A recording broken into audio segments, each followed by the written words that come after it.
It's interesting. Your audience, as I imagine it, I've never seen any of your numbers. I don't even know how big your audience is. It seems big to me, but I think of them as young men. Mm-hmm. That's the bulk of your audience, right? Yes.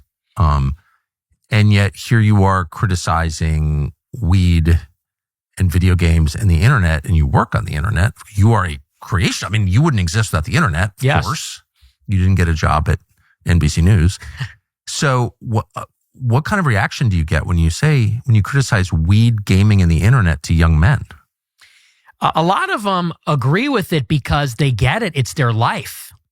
A lot of them, that's their life. Their life is, and another thing we didn't even bring up is the porn thing, which is there also.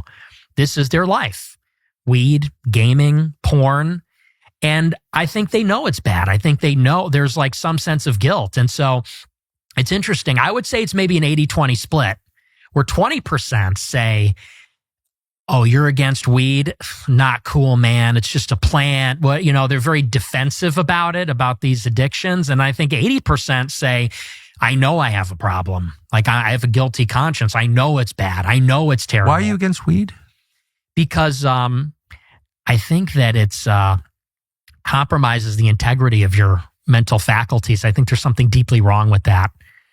When you, I'm against alcohol too. I think it's wrong to numb pain. I think pain is a part of life. I think sobriety should be experienced. And I think that weed is even worse because I think that, one, it's very dangerous. There's a lot of numbers now out of like California and Washington that people are going to the hosptal for psychosis. People are going crazy because of it. It's also more subtle and therefore more insidious. Like you can't, I've done it. If you have a 12-pack for breakfast, like everyone knows. But if you take a hit off the dab pen, like nobody knows. Mm-hmm. So you can use it all the time. Yeah, and it makes you a loser. It makes you lazy. People that are addicted to weed are not motivated, don't care about anything other than weed. There's sort of like an irony there where I used to hang out with a lot of stoners in high school. I never smoked weed, but all my friends did.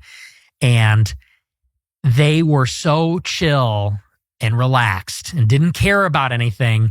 But if you criticized weed, they would freak out and get extremely defensive. Yes, I've noticed. Right? If you insinuate that it's addictive, if you say it's a problem, they get very like junkie behavior. And so I've always hated it. I think it's disgusting.